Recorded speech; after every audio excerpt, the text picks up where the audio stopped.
Welcome to this brief guide on how to use lists on Mastodon.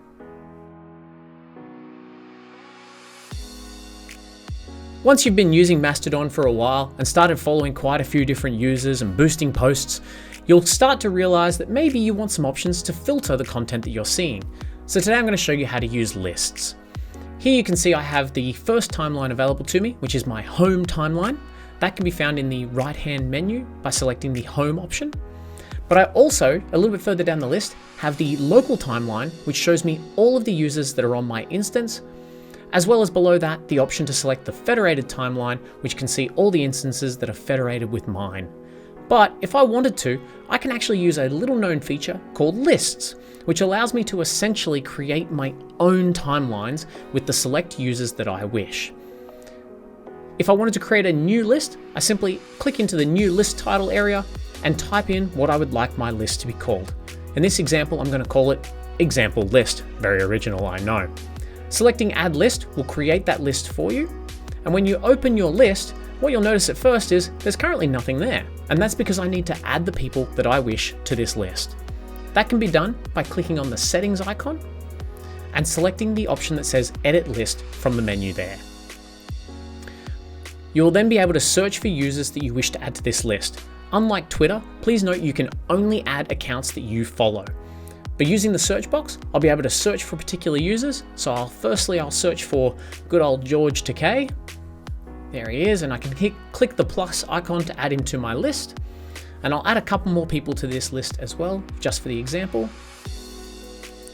Let's add in Scott Hanselman. I highly recommend you follow him. He is an absolute legend. And we'll add in someone else, and because I'm an Xbox nut job, let's add in Phil Spencer, good old Uncle Phil. Now I've added some users. I can choose to change the list name if I wanted to by clicking into that top example list window. And then once I've made any changes, I simply click away from the list for that to take effect. I also can choose whether or not to show replies from the users in my list as well, whether or not I show anything that they have available to them. I'm going to select no one in this instance and hit the settings icon to close that menu.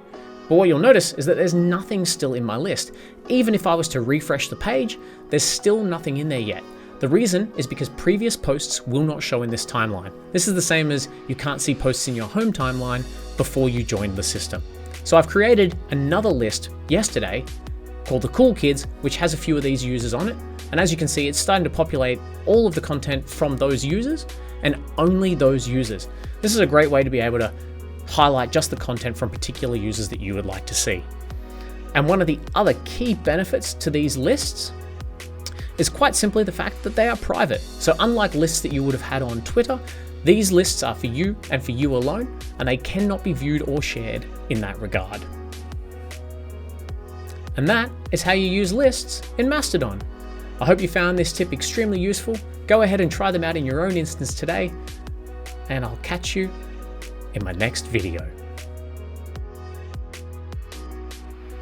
Thanks for watching. If you'd like to see more content like this, be sure to check out the channel, and if you like what you see, don't forget to hit that subscribe button.